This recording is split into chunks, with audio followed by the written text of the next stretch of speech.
muncul perang besar-besaran, namanya Malhamah, Malhamatul Kubra. Setelah Malhamatul Kubra, muncul yang disebut dengan Dajjal.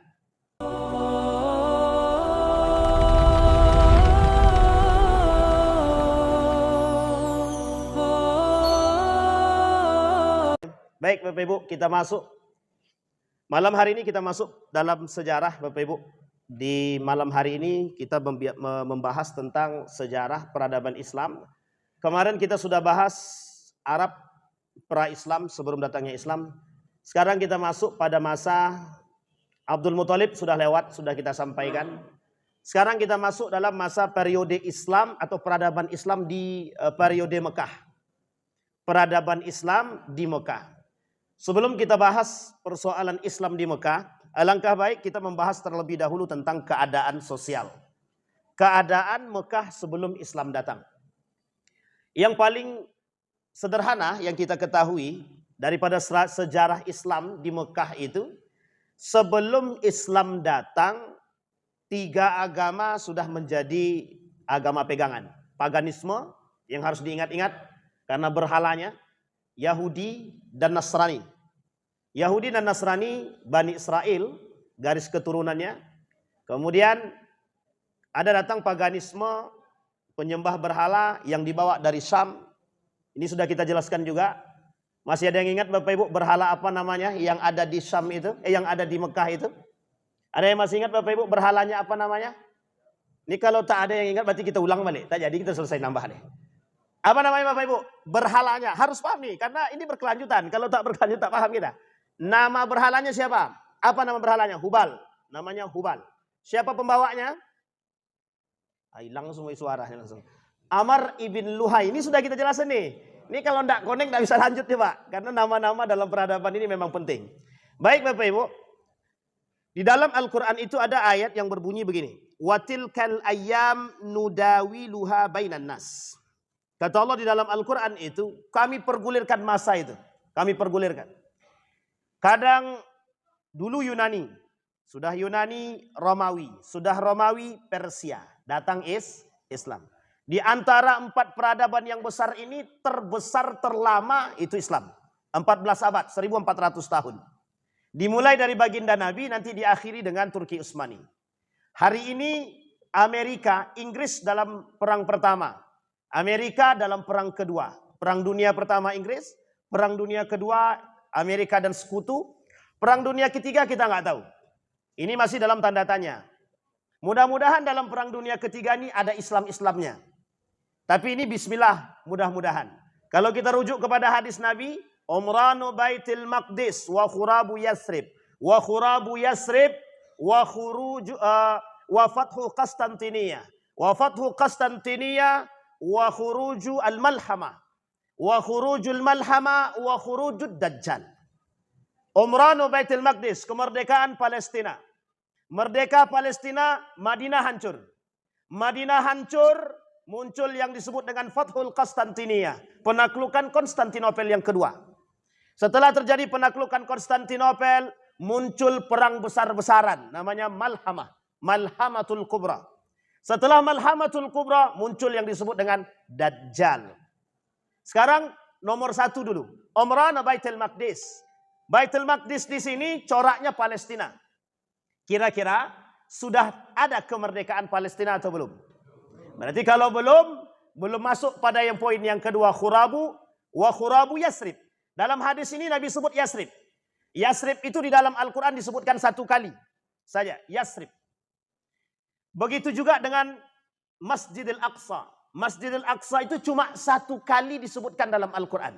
Dalam surat Al-Isra itu Allah sebutkan. Dan itu cuma 1 kali. Kembali kepada poin tadi.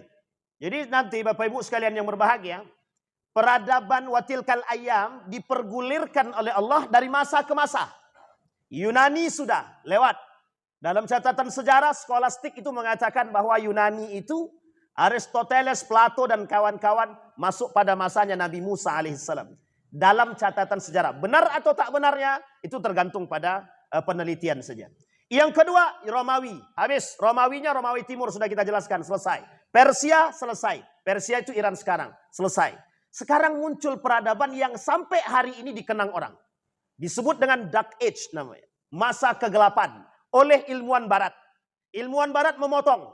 Dari Yunani langsung mereka potong menuju barat. Peradaban barat. Hari ini. Hari ini namanya peradabannya peradaban Eropa namanya. Apa namanya Bapak Ibu? Western Civilization. Peradaban barat. Jadi mereka mengatakan peradaban ini dari peradaban Yunani itu ada nilai kekosongan yang panjang. Bagi mereka nilai kekosongan yang panjang itu disebut oleh ilmuwan barat. Namanya Dark Age namanya. Masa kegelapan. Masa kegelapan ini oleh orientalis dari Jerman bernama Montgomery Watt. Boleh dicek Montgomery Watt namanya. Beliau mengatakan masa kegelapan itu disebutkan dalam catatan sejarah namanya The Golden Age of Islam. Masa kejayaan Islam. Di mana masa itu dimulai? Baginda Nabi Muhammad sallallahu alaihi wasallam sekaligus sebagai tanda kiamat kecil. Nah, ini poin penting. Jadi munculnya Nabi, lahirnya Nabi sebagai tanda kiamat kecil. Dalam kitab Armageddon dikatakan dan tanda-tanda akhir zaman yang kecil dikatakan dalam hadis Nabi. Kelahiran Nabi sebagai bentuk munculnya tanda kiamat kecil. Nabi lahir kiamat sampai akhir zaman, sampai hari kiamat. Maka dikatakan Nabi tersebut dikatakan sebagai Nabi akhir zaman. Akhir apa? Akhir zaman. Karena Nabi dapat gelar akhirul anbiya, Nabi terakhir, maka digelarilah sebagai akhir zaman. Nabi terakhir dan Nabi penutup zaman. Kalau Nabi ini penutup zaman, mohon maaf berarti tandanya zamannya telah selesai. Apa kata Abu Bakar? Ketika Nabi membacakan satu ayat. Al-yawma akmaltu lakum dinukum wa atmamtu lakum dinakum wa raditu lakumul islama dina. Apa kata Allah dalam Al-Quran itu? Al-yawma akmaltu lakum ni'mati wa raditu lakumul islama dina. Wa atmamtu lakum ni'mati wa raditu lakumul islama dina. Semua sahabat bahagia. Semua sahabat bahagia. Tiba-tiba dari tengah itu terdengar isak tangis seorang sahabat yang sangat kurus dan tak pernah bisa diperhitungkan. Abu Bakrin Siddiq. Kata Abu Bakar, orang lain bahagia, kenapa kau sedih? Kata sahabat yang lain kepada Abu Bakar. Artinya kata Abu Bakar, kalau semua ini sudah sempurna, selesai urusan risalah, maka satu saja kata Abu Bakar. Kita akan berpisah dari yang kita cintai. Semenjak saat itu Pak, Abu Bakar tak bisa tersenyum. Betul kata Abu Bakar, perkataan itu sebagai penutup usia baginda Nabi Muhammad sallallahu alaihi wasallam. Menangis satu Mekah itu Pak, berhari-hari. Risau pula hati Umar bin Khattab nih. Kata Umar bin Khattab, risau hati dia. Yang kalian tangiskan kalau kalian menangisi Muhammad, Muhammad tiada.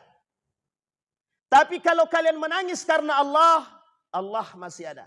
Wah ini peran tauhid Pak. Umar mengatakan tidak ada istilah berlebihan dalam tangisan itu. Sekalipun orang yang wafat itu di hadapan kita ketika itu adalah orang yang sangat dicintai. Ini poin penting Pak. Nabi pernah mengatakan kelak di akhir zaman kata Nabi akan datang, akan lahir orang-orang yang berlebihan. Menangisi mayat itu berlebihan. Meratapi. Bahkan diharamkan oleh Nabi meratapi itu tidak boleh. Satu ketika ada satu hadis. Yang hadis ini dipegang oleh Saudi. Oleh ulama-ulama yang bermazhabkan Imam Ahmad ibn Hanbal. Mayoritas. Apa hadisnya? Kata hadisnya mengatakan. La'anallah zawaratul kubur. Allah melaknat wanita-wanita yang ziarah kubur.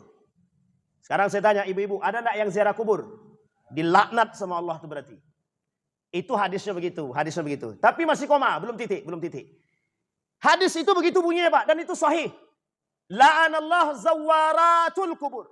Allah laknat siapapun perempuan-perempuan yang datang ziarah kubur. Sehingga Bapak Ibu ketika ayat hadis ini muncul ke peradaban, nampak dipegang sebagian kalangan. Kenapa dipegang oleh sebagian kalangan? Hadisnya sahih. Tidak ada keraguan. Pertanyaan muncul. Satu ketika Aisyah datang kepada Nabi. Ya Rasulullah, aku ingin ziarah kubur. Ke kubur pamanku. Apa kata Nabi? Silahkan pergi. Silahkan kata Nabi. Maka Aisyah ketika ingin berziarah dipersilahkan oleh Nabi. Silahkan ziarah. Ada satu karakter ziarah yang ketika itu pada saat hadis itu turun. Ada asbabul wurudnya. Ada sebab turunnya. Yang ketika surat itu, hadis itu turun. Ada sebab turunnya. Ternyata karakter jahiliyah masih ada. Pada tubuh siapa? Pada tubuh orang-orang yang melakukan peratapan terhadap mayit. Itu yang tidak disukai oleh Umar bin Khattab ketika itu. Maka Umar bin Khattab mengatakan, kalau kalian menangisi Muhammad, Muhammad selesai. Muhammad sudah tiada. Artinya kalau Muhammad tak akan hidup kembali. Tak akan hidup. Sampai siapa itu tukang azannya? Bilal bin Rabbah bermimpi. Dalam mimpi tersebut bertemu dengan baginda Nabi. Baginda Nabi katakan, apa kau tak rindu padaku? Kata Nabi. Dalam mimpinya. Maka datanglah Bilal bin Rabah datang ke Madinah. Disitulah kemudian Bilal bin Rabah kemudian azan. Ini kalau divideokan Pak. Divideokan sedih juga Pak. Yakin saya sedih. Dan Bapak Ibu merenungnya dengan hati ya. Jangan dengan nafsu. Kalau dengan nafsu tak ada sedih-sedihnya Pak. Ala film aja pun gitu kan. Tapi benar Pak. Kenapa Bilal bin Rabah itu ketika pada azan asyhadu anna Muhammad itu tidak sampai Pak. Tidak sampai. Kenapa tak sampai? Rasa cinta yang mendalam. Akhirnya kemudian selesai azan, Bilal turun, kemudian Bilal melanjutkan perjalanan. Sampai pada wafatnya tak pernah lagi kembali ke Madinah. Kembali kepada poin tadi Bapak Ibu. Ada karakter jahiliyah pada saat itu. Yang ditampakkan, yang dikhawatirkan oleh Umar bin Khattab akan kemudian nampak. Meratapi kematian yang berlebihan. Kita kembali kepada poin tadi. Nah kemudian Bapak Ibu, wafat Nabi. Itu masuk dalam hadis Nabi. Wafat Nabi, lahir Nabi sebagai tanda datangnya akhir zaman. Tanda-tanda kecil dalam kitab tersebut. Baik, sekarang kita masuk pada periode. Nabi sudah lahir, sudah kita jelaskan. Pada Nabi sudah kita jelaskan, Nabi kemudian dicuci, dibelah dadanya. Sudah pernah ya Bapak Ibu dapat cerita ya, Nabi dibelah dadanya. Itu berapa kali Pak? Nabi dibelah dadanya. Berapa kali? 1 kali, 2 kali, 3 kali, 4 kali, 5 kali, atau 10 kali? Itulah makanya Pak, kita perlu sejarah. Berapa kali Pak? 2 salah. Itu jelas salahnya kalau begitu. Ada 4 kali Pak. Nabi dicuci dan dibersihkan sebanyak 4 kali. 1. Kapan? Umur 4 tahun. Yang kedua Pak. Ketika Nabi salah. Ketika Nabi dapat wahyu. Yang ketiga, Isra Mi'raj. Ada yang terakhir. Yang terakhir, sebelum Nabi wafat. Ketika Nabi terserang penyakit, yang ketika itu dibersihkan. Apa penyakitnya? Racun. Jadi ada berapa kali Nabi dibersihkan dadanya? 4 kali. Jadi Bapak Ibu mau dibersihkan dadanya? Ya harus dibelah dulu Pak. Tapi ini khusus untuk Nabi. Khusus untuk Nabi. Sehingga ketika itu, Halimatus Sa'diyah sangat khawatir melihat ketika Nabi dibelah dadanya oleh orang-orang yang datang tak dikenal. Balik Pak. Balik anaknya Halimah kemudian mengatakan kepada ibunya. Yang tadinya ibunya berada di rumah bergesa-gesa mencari Nabi Muhammad. Ketika keluar dari rumah Nabi sudah berjalan menuju rumah. Apa kata Halimah kepada suaminya? Mulai hari ini yuk besok kita kembalikan. Anak ini kita kembalikan. Sudah tak aman. Dikembalikanlah di umur 4 tahun lebih kepada Siti Aminah. Umur 6 tahun Nabi dibawa berjalan. Dibawa menuju Madinah selama 1 bulan di sana untuk bertemu dengan makam sang ayah. Abdullah. Perjalanan pulang setelah 1 bulan, Nabi pulang di perjalanan. Masuk perbatasan Abwab, disitulah kemudian Aminah meninggal dunia. Dan Nabi berada dalam tangan siapa? Di tangan ibu angkatnya. Siapa nama ibu angkatnya Bapak Ibu? Siapa nama ibu angkat daripada Nabi? Yang Nabi sebutkan pada sahabat. Suatu ketika sahabat Nabi lagi duduk di Masjid Nabawi. Ketika sedang duduk, datang seorang wanita. Nabi langsung berdiri dan tunduk. Ketika Nabi duduk, sahabat tanya, itu siapa? Perempuan itu, kok Nabi tunduk? Dijawab sama Nabi, ibu angkatku katanya. Namanya adalah Ummu Aiman. Budak daripada Abdullah. Ummu Aiman punya suami kedua. Namanya Zaid bin Harisah. Zaid bin Harisah adalah budak daripada baginda Nabi yang diangkat oleh Nabi menjadi anak angkatnya dan dididik langsung oleh Nabi. Punya anak dari Ummu Aiman, Zaid bin Harisah punya anak dengan Zaid bin Harisah dengan Ummu Aiman punya anak bernama Usamah bin Zaid. Usamah ibn Zaid langsung dididik oleh siapa? Baginda Nabi Muhammad sallallahu alaihi wasallam. Sampai di sini bisa dipahami Bapak Ibu? Ada yang bisa ngulang kira-kira? Kita ulang, kita kembali Pak. Nabi. Jadi Nabi Bapak Ibu, Nabi ini, Nabi Muhammad SAW ini, kesuciannya terjaga dari awal.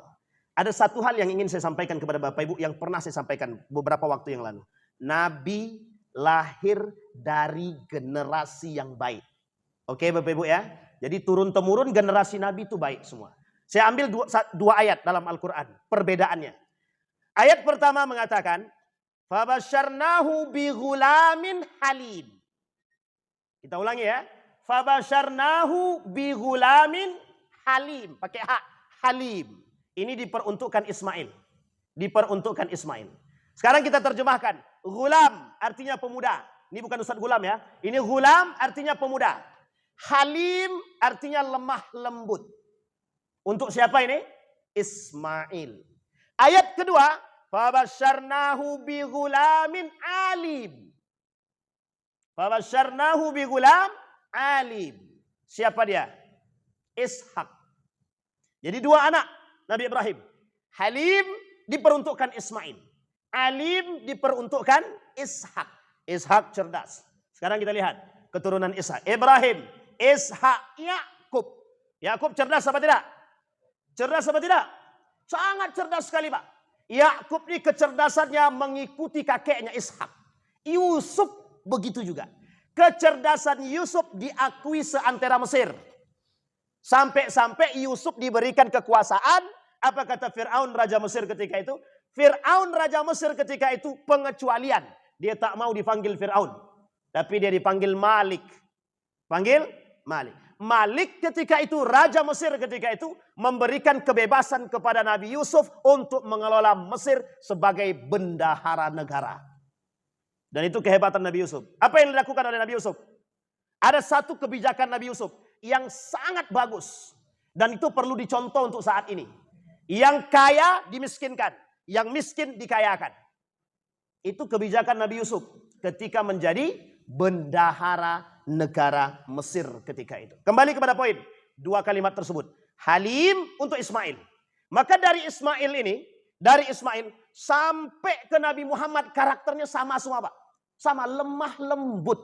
Apa pernah Nabi berkeras-keras? Siapa yang pernah menemukan Nabi nempeleng orang? Boleh cek. Boleh cek. Nabi pernah mengatakan pukul anak kalau tak sholat. Pertanyaannya pernah nggak Nabi mukul anaknya? Gak pernah. Nabi tak pernah mukul. Itu dalam catatan sejarah gak pernah. Kata Nabi, boleh kalian memukul istri sebagai mohon maaf pelajaran. Tapi tidak boleh mukul kayak kesetanan. Apa Nabi pernah mukul Khadijah? Apa Nabi pernah mukul Aisyah, Ummu Kalsum dan lain sebagainya? Tidak pernah Pak. Tidak pernah. Tapi Nabi membenarkan hal tersebut. Karena ada karakter-karakter tertentu. Artinya Nabi lahir dengan kelembutan Pak. Lemah lembut. Abdullah lemah lembut. Abdul Muttalib lemah lembut. Siapa lagi naik ke atas? Abdi Manaf dikenal. Hisham dikenal. Qusay dikenal. Sampai ke atas. Sampai di sini bisa dipahami Bapak Ibu. Jadi Nabi punya keturunan lemah lembut Pak. Keturunan Nabi. Ada satu karakter lagi yang harus dipahami. Ketegasan.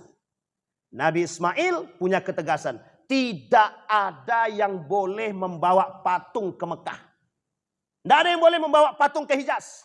Ketika Nabi Ismail yang mendirikan Ka'bah bersama ayahnya Ibrahim. Diharamkan ada satu pun penduduk. Karena ketika itu agama yang ada cuma satu saja. Agama tauhid. Kembali kepada poin. Singkat cerita Bapak Ibu sekalian yang berbahagia. Ini singkat cerita. Hari ini kita periodenya adalah Islam di Mekah. Periode Islam di Mekah. Dimulai dengan risalah pertama. Dimulai dari ayat pertama yang kita sebut sebagai Iqra. Jadi Pak, bahasa saya mengatakan, ini dalam bahasa saya pribadi. Boleh terima, boleh tidak. Iqra itu adalah awal mula peradaban. Iqra itu awal mula peradaban. Artinya apa? Peradaban itu tidak akan muncul kalau tidak lahir generasi yang cuma cerdasnya tidak bisa dengan akademik. Harus digandeng. Iqra bismi rabbik, maaf. Iqra ma'ana biqari. Iqra ma'ana biqari sama 3 kali. Sebanyak 3 kali. Kemudian dipeluk oleh Jibril. Iqra bismi rabbikal ladzi khalaq.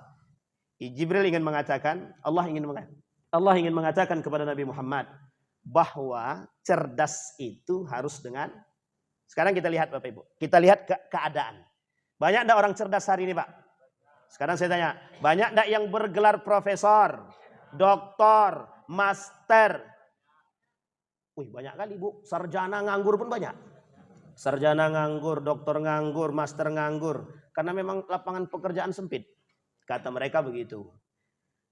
Bapak Ibu sekalian yang berbahagia, di dalam Al-Quran itu ada. Wa minan nasi may yu'jibuka qawluhu fil hayatid dunya. Kelak kalian hidup ini, kata Allah, akan bertemu dengan orang-orang yang secara lisannya cerdasnya bukan main. Sangat cerdas. Sebenarnya ini karakter jahiliyah. Karakter jahiliyah. Allah ingin tunjukkan kepada kita bahwa orang-orang jahiliyah sebelum Islam datang itu tingkat kecerdasannya sudah tinggi. Hanya saja mereka belum beriman. Uniknya sekarang, orang-orang yang cerdas itu, mohon maaf, beragama, rata-rata beragama, tapi yang nipu juga mereka kan.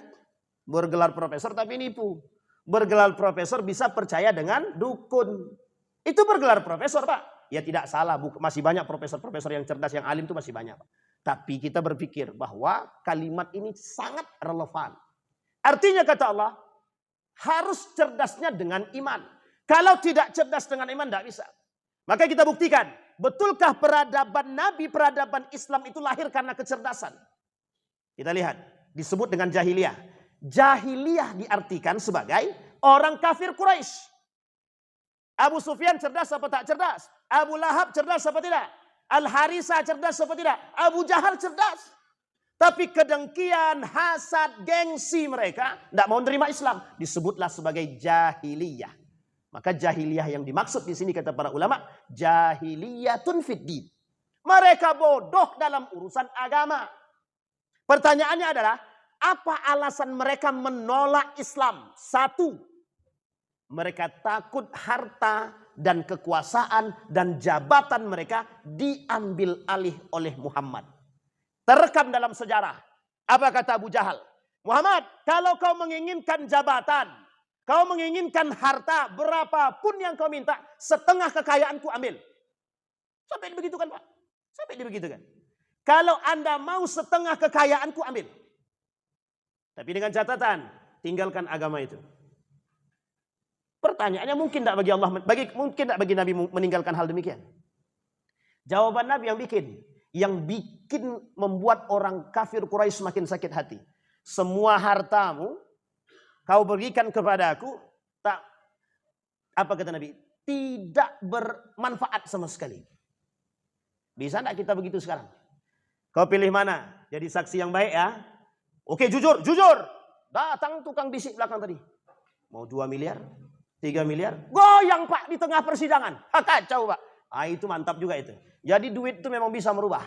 Jadi hati-hati Pak. Memang harta itu bisa menggoyang sesuatu. Itu jahiliyah itu. Jahiliyah. Makanya disebut dengan jahiliyatun fiddin. Kembali kepada poin tadi. Nah persoalannya adalah, apa karakteristik jahiliyah ketika itu yang memang harus dirubah sebelum Islam datang? Penyembah berhala, paganisme. Yang kedua, perang antar suku. Yang ketiga, kedudukan wanita, mohon maaf, seperti sendal. Ini disampaikan oleh Ali bin Abi Thalib. Nah, Ali itu sahabat Nabi, Pak. Apa kata Ali bin Abi Thalib? Perempuan itu seperti sendal. Kapan kami mau pakai, pakai. Kalau kami tak pakai, buang. Itu Ali ingin mengatakan kepada wanita, begitulah dulu sebelum Islam datang tercelanya wanita. Nah sekarang Pak, wanita tuh sangat mulia sekali. Dimuliakan Pak. Bahkan kalau sudah nikah itu Pak, tidak ada kewajiban cuci piring, cuci baju. Nah, ini senang sekali ibu nih. Ini ada ustadznya mendukung kami ini kan. Tidak ada kewajiban cuci piring, tak ada kewajiban cuci baju, tak ada kewajiban memasak. Karena memang secara aturan kewajiban itu kepada laki-laki, secara aturan. Cuma kata laki-laki ada satu kunci. Apa kuncinya? Surgamu di bawah kakiku kata dia. Selesai Pak. Nek, tolong cuci piring. Kan tak ada kewajiban. Surgamu di bawah kaki. Oh ya, patuh Pak. Mau tak mau. Jadi mau tidak mau ada kata kunci. Laki-laki hanya diberikan satu kata kunci. Surga di bawah, di telapak suami sama suami. Meskipun tidak ada kewajiban. Tapi begitulah kehormatannya wanita. Yang dimuliakan Pak. Sangat dimuliakan. Semenjak Maryam mendapatkan satu kelebihan dan mukjizat saat itu, bahwa mohon maaf ketika itu Pak, tidak ada perempuan yang rendah itu, tidak ada. Saya ambil contoh. Romawi pada masanya, itu perempuan-perempuan itu menunjukkan terhormat apa tidaknya pakai kerudung. Kalau perempuan itu pakai kerudung, berarti dia bangsawan. Ini bukan bangsa yang hidup yawan ya, tapi bangsawan beneran. Tapi kalau tak pakai kerudung, itu menengah ke bawah. Bukan darah biru berarti. Begitu terhormatnya Pak. Uniknya perempuan sekarang pakai kerudung. Tapi mohon maaf, rambut nampak. Atau perempuan sekarang lebih suka tidak pakai kerudung. Lebih cantik nampaknya tak pakai kerudung Ustaz. Ada alasan lain? Ada. Aku tidak mau pakai kerudung Ustaz. Biar hatiku ikhlas dulu, bersih dulu baru pakai kerudung. Sekarang saya tanya ibu-ibu, khusus ibu-ibu pertanyaan. Kan tak mungkin laki-laki pakai kerudung. Ibu-ibu, kapan hati kita bisa ridha dan ikhlas pakai kerudung? Kapan hati kita ini bersih? Baru kemudian kita mau sholat baru pakai kerudung. Mungkin enggak? Enggak mungkin Pak. Kapan kita mau nunggu hati kita bersih pakai kerudung? Itu sebenarnya alibi saja. Tapi ada pernyataan begini Ustaz. Tidak pakai kerudung tapi akhlaknya mulia. Lebih baik mana? Tidak pakai kerudung tapi akhlaknya mulia. Pakai kerudung tapi akhlaknya kayak setan. Pilih mana? Enggak ada pilihan ketiga Pak. Enggak ada pilihan ketiga. Pilih mana Bapak Ibu? Bingung orang, bingung. Tidak pakai kerudung akhlaknya baik. Pakai kerudung tapi akhlaknya nggak benar. Pilih mana? Yang ketiga nggak ada pilihan ketiga. Nggak usah mikir lah. Kira-kira pilih yang mana? Orang tidak pakai kerudung, dia sudah tidak punya akhlak kepada Allah, kata Gus Bahar. Selesai Pak. Sama manusia, sebaik apapun akhlak dia dengan manusia, kalau dia tak pakai kerudung, dia sedang tidak punya akhlak dengan Allah dan Rasulnya. Apa buktinya? Tak menjalankan perintah. Kalau tidak menjalankan perintah, pengkhianat dia sama Allah. Selesai Pak. Bisa dipahami? Jadi mohon maaf perempuan-perempuan yang tidak pakai kerudung jangan tersinggung. Anda pengkhianat kepada Allah. Anda sedang tidak berhadap dengan Allah. Jadi kalau Anda mengatakan kami punya akhlak baik tapi Anda tidak berkerudung, berarti mohon maaf. Mohon maaf, itu sedang bertolak belakang dari pernyataan Anda sendiri. Kembali kepada poin tadi Bapak Ibu. Perempuan sekarang begitu. Ya meskipun alhamdulillah pertumbuhannya sudah bagus Pak. Perempuan sudah mulai berkerudung. Meskipun sampai dicekik-cekik leher ya. Jadi kerudung diikat-ikat sampai leher tuh cekik Pak. Ya tapi banyak inovasi lah. Ada yang berkerudung celana pendek. Ada yang berkerudung lengan pendek. Ya itu biasa di dapur ya. Di pasar-pasar biasa kita temukan. Tapi kembali kepada poin lagi Bapak Ibu. Nah kembali kepada tadi. Perjudian, khamar merajalela. Allah sebutkan dalam Al-Quran. Karakteristik Mekah ketika itu. Ada satu kebanggaan. Jadi kalau mereka punya pesta, dan dalam pesta itu ada biduannya, ada musiknya, ada tariannya, ada judinya, ada khamarnya, itu wajib. Wajib. Jadi kalau pesta ada 3 ini, maka itu adalah orang kaya. Tapi kalau cuma pesta saja, tidak ada judinya, tidak ada khamarnya, berarti mereka orang biasa saja. Tapi kalau sudah tidak ada pesta sama sekali, dan tidak ada apa-apa, berarti orang miskin. Dan ketika itu, perbedaan konglomerasinya jelas. Orang kaya tidak akan mungkin duduk bersama orang miskin. Allah sebutkan di dalam Al-Quran, pernah satu ketika, baginda Nabi itu duduk dengan para sahabat sedang mengajarkan agama. Dengan orang-orang yang mohon maaf, levelnya, ekonominya di bawah. Datang orang-orang pembesar Quraisy. Apa kata mereka? Muhammad, kami ingin belajar Islam. Tapi ada satu hal. Kami mau belajar Islam dengan catatan orang-orang miskin ini jangan duduk di sini. Karena mereka tidak level dengan kami. Apa yang dilakukan oleh Nabi? Tidak digubris sama sekali oleh Nabi. Tak digubris Nabi. Kenapa? Tidak ada dalam Islam istilah kaya dan... Nah, jadi Bapak Ibu termasuk pengurus masjid.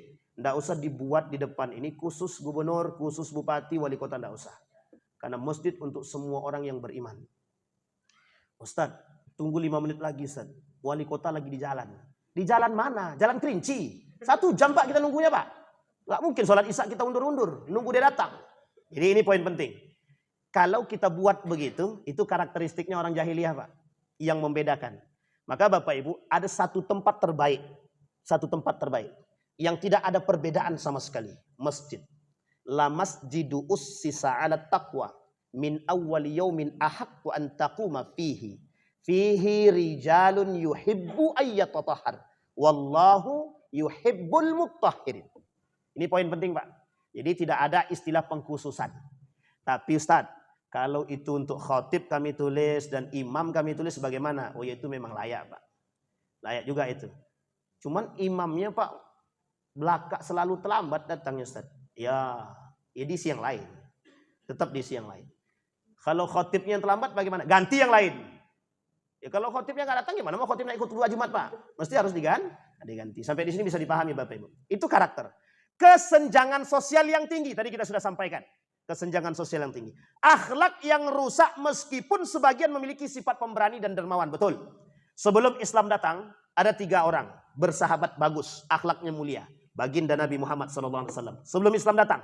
Yang kedua, Abu Bakrin Siddiq. Yang ketiga, Utsman ibn Affan. Jadi 3 orang ini Bapak Ibu, karakter lemah lembutnya sebelum dia masuk Islam. Bisa dipahami ya? Jadi sebelum Islam ini datang, 3 orang ini dalam catatan sejarah memang terkenal sangat baik, dermawan, lemah lembut, karakter sama, bersahabat, berkawan. Jadi Nabi dengan Abu Bakar sudah lama sebelum Islam datang, sebelum Nabi Muhammad mendapatkan wahyu. Mereka sudah. Baik, sekarang awal mula dakwah, peradaban Islam awal mula. Dimulai dari kalimat satu yang sangat sederhana, Iqra. Makna Iqra dalam kitab Kaifa Yubarmijul Quran wal Haya. Dalam kitab tafsir manapun, kalimat Iqra itu tidak hanya sekedar diartikan sebagai bacalah. Itu juga hanya terjemahan. Tapi makna Iqra itu cerdaslah, pinterlah, berakhlaklah, mulialah. Itu arti daripada Iqra. Jadi kalau ada orang mengaku berislam membaca Al-Quran tapi mohon maaf, mereka masih berzina, mencuri dan lain sebagainya, belum masuk dalam kategori Iqra itu sendiri. Bisa dipahami Bapak Ibu ya? Maknanya belum sejalan. Meskipun pada saat itu, awal periode, kedatangan Iqra itu tujuannya merubah itu. Iqra ini pengen orang-orang ini cerdas. Kalian tengok berhala yang kalian sembah. Ketika kalian minta, dia tak kasih apa-apa. Ketika kalian celaka, dia tak kasih apa-apa. Tak ada pertolongan. Harusnya kalian sadar satu tingkat kecerdasannya. Satu ketika ada seorang pemuda bernama Amr. Tapi bukan Amr ibn Luhai. Saya lupa nama lengkapnya Amr. Amr ini hidup di masa baginda Nabi Muhammad SAW. Dia punya Tuhan. Nama Tuhannya Manat namanya. Apa nama Tuhannya? Manat. Manat ini juga patung yang dibawa oleh Amr ibn Luhai dulunya. Dari Syam juga sama. Ada Manat dan Manat-Manat yang lain. Ada Latta wal Uzza. Manat ini Bapak Ibu sekalian yang berbahagia. Manat ini disembah oleh Amr. Setiap dia mendapatkan perhelatan, dia selalu tanya sama Manat ini. Ternyata satu keluarga daripada Manat, daripada Amr ini sudah masuk Islam. Anaknya datang, istrinya datang. Anaknya bilang begini sama Amr. Ayah, ayo masuk Islam. Masuk ke agama yang dibawa oleh yang diajarkan oleh sahabat Nabi. Kata Amr ini, sebentar. Aku tidak bisa menerima ajakan kalian begitu saja. Aku perlu tanya kepada Manat Tuhanku dulu. Kira-kira bisa jawab nggak dia? Satu ketika Pak, mohon maaf anaknya agak jahil sedikit. Jahil dalam, bukan jahil ya, jahil. Jahil dalam arti kata ingin membuktikan kepada si Amr bahwa Tuhan yang dia minta pertolongan itu tak bisa berbuat apa-apa. Jadi satu ketika anaknya dikapaknya lah. Dikapaknya Pak, apa ini? Patung ini. Besoknya ditemukan patung tersebut sudah pindah di depan halaman. Bingung dia Pak, siapa yang mindahkan di sini? Ini belum masuk diterima, belum bisa diterima oleh akalnya Pak. Belum diterima oleh akalnya. Patung ini kok bisa dapat sampai ke depan? Dia sudah bisa terima katakan dalam akalnya, patung ini kan tidak mungkin jalan sendiri. Tapi kok bisa pindah ke depan? Mesti ada yang pindahkan. Di sini sudah ada keraguan, bisa dibayangkan ya. Jadi ada satu keraguan, dipindahkan ke dalam. Besoknya juga begitu. Hari keempat Pak, hari keempat patung Manat ini karena hilang terus, lalu di depan terus, pindah sendiri terus, dikasihlah kapak di situ, diikatlah kapak di badannya Manat tadi. Besok pagi tengok di dalam tak ada lagi, hilang lagi patung tadi. Sudah dikasih kapak padahal. Dibawalah patung, ternyata patung itu ada di halaman rumah. Dicari Pak, ditanya sama Amr, hei patung Manat, aku kan sudah kasih kau kapak. Kenapa kalau ada orang yang angkat dirimu kau tak lawan? Dijawab sama anaknya dari belakang. Sejak kapan Pak patung bisa lawan katanya? Ini logika apa ya? Logika berpikir. Kadang-kadang persoalannya di situ. Sama dengan sekarang Pak, sama dengan sekarang. Orang pengen kaya, tapi pengen kayanya instan. Sehingga mohon maaf, main judi dia. Setelah main judi, main apa lagi dia? Nunggu dia. Kadang-kadang ikut investasi bodong. Setelah investasi bodong tutup, stres dia Pak. Pertanyaannya, Anda setelah itu gila ngapain gitu loh. Kenapa Anda gila? Karena kebodohan Anda sendiri. Sudah tahu itu investasi bodong. Kaya pengen instan. Sama ceritanya dengan cerita Abu Nawas. Jadi satu ketika Abu Nawas lewat. Nampak orang-orang nyembah pohon. Sedang nyembah pohon. Uniknya lagi ini Abu Nawas, tahu Bapak Ibu ya. Abu Nawas kan punya otak yang agak-agak apa gimana sedikit lah. Cerdasnya keterlaluan gitu. Nampak kelihatan orang-orang minta kaya, oleh Abu Nawas dibuat satu. Dibuatlah oleh Abu Nawas ketika itu sendal, dituliskan di bawahnya ajaib. Ajaib. Tapi di bawah sendal, bukan di atas. Di bawah telapak kaki. Sehingga dia jualan sendal. Sendal ajaib. Yang memberikan Anda sesuatu yang Anda tidak pernah miliki. Dari tidak memiliki menjadi memiliki. Kalimat ini terasa pinter tapi membodohi. Kira-kira Pak, saya buka lapak.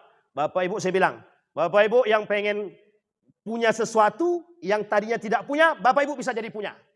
Orang ketika itu sangat berharap. Kita ambil hari inilah. Hari ini contoh. Ekonomi merosot. Tiba-tiba datang seorang dukun mengatakan, pengen cepat kaya, datang ke sini langsung kaya. Tiba-tiba, ini kejadian kasus beberapa tahun yang lalu. Ada kiai siapa namanya? Kanjeng Dimas ya. Kanjeng Dimas yang bisa memutar, mengeluarkan duit dari bajunya, menggandakan duit. Itu Pak Marwah Daud, profesor itu percaya, coba bayangkan. Itu profesor itu. Itu sebut namanya, minta maaf ya. Enggak ada yang live, ada yang live semua, ada live. Enggak apa-apa lah. Jadi Pak, unik Pak, profesor bisa percaya. Setelah dibuktikan, masuk penjara, tak bisa dia membuktikan keluar duit lagi. Artinya mohon maaf, itu kan tipu daya. Lah kok bisa ada yang percaya? Tipu daya. Sama seperti kejadian Abu Nawas tadi. Apa kata Abu Nawas? Banyak Pak yang membeli sendal tadi. Karena berharap kaya instan. Satu ketika satu hari, 2 hari, 1 bulan kemudian yang membeli sendal tadi datang. Kau penipu Abu Nawas. Kata kau dia ajaib. Mana buktinya ajaib? Bukan malah makin kaya, kami makin miskin kami. Abu Nawas dengan santai katakan, aku tak pernah berbohong kata dia. Coba bawa sendalku sini. Gitu. Coba tengok di bawah tuh tulisannya apa katanya. Ajaib kan? Gitu. Diam satu Pak. Terus bagaimana kau katakan dari yang tidak punya menjadi punya? Ya itu yang saya maksud punya sendal kata dia. Coba bayangkan itu Abu Nawas Pak. Pada saat itu Abu Nawas hanya membuktikan bahwa Anda pengen kaya itu tidak bisa instan. Apalagi yang main judi sekarang. Judi-judi online Pak. Kan sudah terbukti Pak. Pengen kaya judi online. Dapat 40 juta langsung. Oh senangnya bukan main. Besok pagi main hangus semua. Habis. Jadi jangan bangga dulu dan jangan bahagia dulu. Karakternya itu yang terjadi. Jadi Bapak Ibu sekalian yang berbahagia. Kalau kita kembalikan keadaan ketika itu. Islam datang tuh menggiring semuanya Pak. Satu persatu. Menyembah berhala dilawan.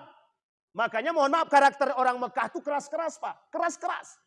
Kenapa kok keras? Karena pertama kali yang datang ke situ tentang tauhid. Menggeser Tuhan mereka. Otomatis Abu Jahal tidak mau, Abu Lahab tidak mau. Kata Abu Jahal ini masalah ini. Nenek moyang kami pahamnya begini. Jangan digeser. Kalau digeser berarti merusak. Sama halnya istilah mohon maaf. Jangan tersinggung ya. Ada yasinan malam Jumat. Datang satu kelompok haram. Bid'ah. Kira-kira sakit kepala nggak itu? Sakit kepala enggak orang-orang yang melakukan mohon maaf yang kajian yasin tiap malam itu? Tapi mohon maaf Bapak Ibu. Harus dipahami secara baik. Ketika mereka mengatakan kewajiban baca yasin di malam Jumat tidak ada. Kalau mereka katakan ada orang yang mewajibkan baca yasin di malam Jumat, maka jatuhnya bid'ah dan haram, itu wajar. Sangat wajar sekali. Karena memang tidak pernah Nabi mengatakan wajib baca Quran di malam Jumat. Tidak ada. Tidak ada wajib baca yasin di malam Jumat. Tidak ada. Jangankan baca yasin. Baca Quran wajib saja. Tidak ada. Bisa dipahami sampai di sini.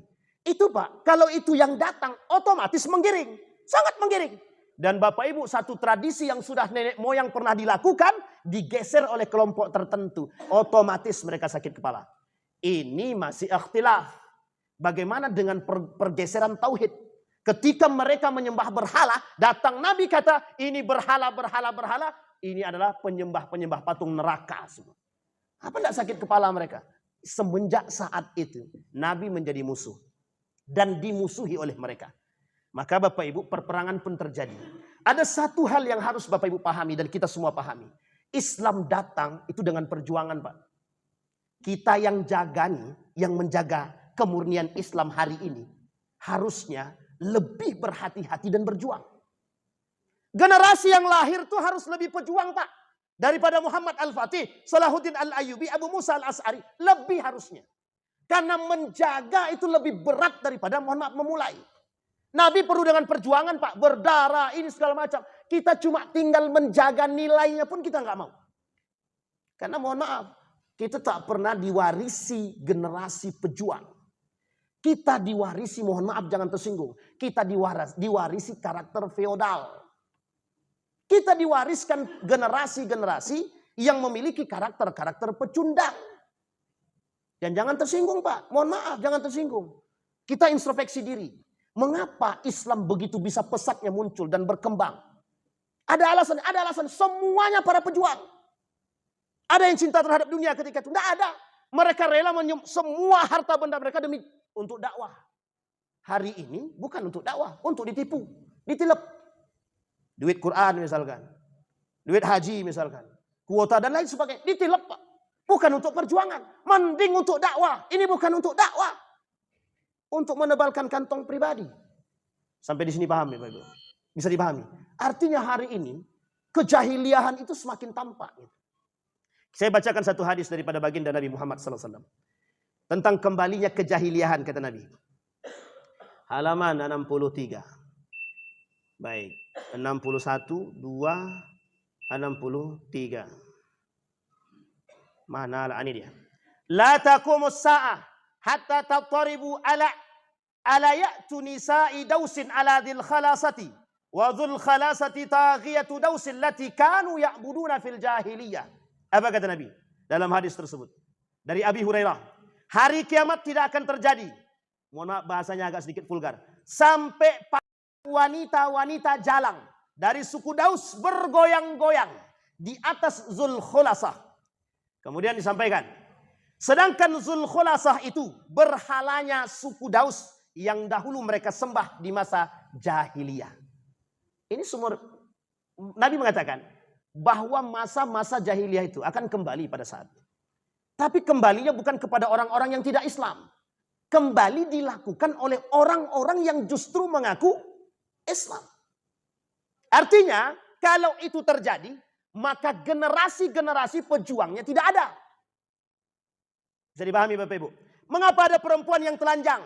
Berarti mohon maaf, ada generasi pemimpin yang memberikan kebebasan. Tapi kalau pemimpin katakan, jangan ada perempuan yang mohon maaf pakai celana lepis. Dibuat aturan Pemda misalkan, peraturan daerah atau perwako misalkan. Disebarkan. Kira-kira ada enggak perempuan yang mau pakai celana lepis, Pak? Tidak perlu sebenarnya perwako. Tapi cukup peraturan datang dari suami mereka masing-masing. Apa kata suaminya? Kalau kau keluar rumah pakai celana jin, aku cerai. Datanglah perempuan. Ada enggak perempuan yang mau keluar ketika itu dengan celana lepis, Pak? Jangankan enggak pakai kerudung, pakai celana jin aja. Ada enggak yang mau kira-kira? Kalau seperti itu persyaratannya. Saya mohon maaf Bapak Ibu. Kalaulah suami-suami ini keras tegas kepada istri-istrinya. Bu, boleh gaul dengan perempuan itu. Tapi jangan coba-coba ikut berjoget. Nah, misal. Ini kadang-kadang dengar musik kaki udah gatal. Tap gitu ya. Bayangkan ketika suaminya mengatakan, Bu, jangan coba-coba ikut joget. Kalau ibu ikut joget, saya tak akan ridhoi ibu dunia akhirat. Kira-kira besok joget nggak ada lagi? Joget nggak ibu istri-istri kita tuh, Pak? Sebaliknya. Istri juga harus begitu terhadap suami. Bang, kalau abang datang ke rumah ini, balik ke rumah dengan gaji yang haram, tolong abang ceraikan aku. Oh itu kalau sempat begitu Pak, oh itu adem juga itu Pak, mantap juga itu. Jadi orang mikir mau mencari istri Pak. Laki-laki tadi, pekerjaanku haram, mau cari istri soleha, enggak mungkin istri soleha itu mau. Kenapa? Haram pendapatan aku. Sehingga mohon maaf yang mereka lakukan apa? Akan menikah dengan wanita yang sama dengan mereka. Dan artinya apa? Akan hancur pada diri mereka sendiri. Dan tidak akan, mohon maaf, tidak akan turun-temurun kehancuran tersebut. Mereka habis. Bisa dipahami Bapak Ibu. Dan ini poin penting bagi kita. Artinya adalah ketika itu karakternya, begitu keadaan Mekah. Yang dirubah oleh Nabi satu persatu. Mulai dari tauhidnya. Tauhidnya dulu. Ini belum masuk pada ranah khamar dan judinya. Baru satu persatu diperbaiki. Sampai Nabi mengatakan dalam riwayat yang lain. Ala inna min asratis sa'ah an tutlal masnatu fala yujadu man yughayyiruha qila lahu wa mal masnatu qala mastuktiba min kitabin ghaira Qur'an wa fi riwayatin ukhra ma kutiba siwa kitabillah. Apa kata Nabi? Ketahuilah di antara tanda-tanda kiamat adalah dibacakan kepada mereka al-masna dan tidak ada seorang pun yang dapat melarangnya. Maka ditanyakan kepada beliau, apa yang disebut dengan masna tersebut? Beliau menjawab, kitab-kitab yang ditulis selain daripada Al-Quran. Dan itu sudah terbukti Bapak Ibu, tidak perlu melakukan penelitian apapun, tidak perlu. Yang bergelar apapun tidak perlu melakukan riset tentang persoalan hadis tersebut. Lebih familiar buku dan novel daripada Al-Quran. Itu bisa dipastikan. Dan saya bisa pastikan di rumah masing-masing di antara kita ini, mohon maaf, bukan terlalu pede, tapi bisa kita pastikan, termasuk dimanapun. Di rumah kita, lebih sering kita mohon maaf, mendengar yang bukan Al-Quran ketimbang Al-Quran itu sendiri. Dan itu fakta. Dan mohon maaf, itu baru pada Al-Qurannya. Coba kita runut ke bawahnya. Seberapa banyak kita melakukan sunnah-sunnah Nabi di dalam rumah tangga kita sendiri. Sampai di sini bisa dipahami Bapak Ibu. Jadi perjuangan Nabi Pak, untuk membuat Mekah itu berubah. Meskipun taruhannya nyawa. Kita taruhannya cuma satu Pak taruhannya. Tak mau takut tak dikawan orang. Kalau aku katakan jujur Ustadz, nanti dia tak mau berkawan dengan aku lagi. Kalau tak mau dia berkawan dengan Bapak Ibu, bagus. Berarti yang kotor bersama yang kotor, yang baik bersama yang baik. Selesai Pak. Karena yang kotor dengan yang baik, yang bersih tak akan pernah bercampur Pak. Tidak akan pernah bisa bercampur. Bisa dipahami Pak? Jadilah mutiara di tengah kotoran. Atau mutiara itu masuk mohon maaf ke tempat kotoran tetap mutiara. Jadi Bapak Ibu sekalian yang berbahagia, ada hal yang harus kita pahami. Bahwa Nabi memperjuangkan Islam di Mekah itu, taruhannya cuma satu, nyawa. Begitu juga dengan para sahabat yang lain. Semoga kita mempertahankan Islam di bumi Riau ini istiqamah. Meskipun taruhannya juga nyawa. Bisa Bapak Ibu? Yakin? Sama-sama Pak. Mudah-mudahan. Insya Allah. Barulah Islam ini bisa berdiri dengan tegak dengan baik. Mudah-mudahan ada manfaat. Insya Allah kita lanjutkan Pak. Jika Allah izinkan kita untuk bertemu kembali. Kita lanjutkan. Mudah-mudahan ada faedah. Fa'tabiru ya ulil absar la'annakum tuflihun. Assalamualaikum warahmatullahi wabarakatuh.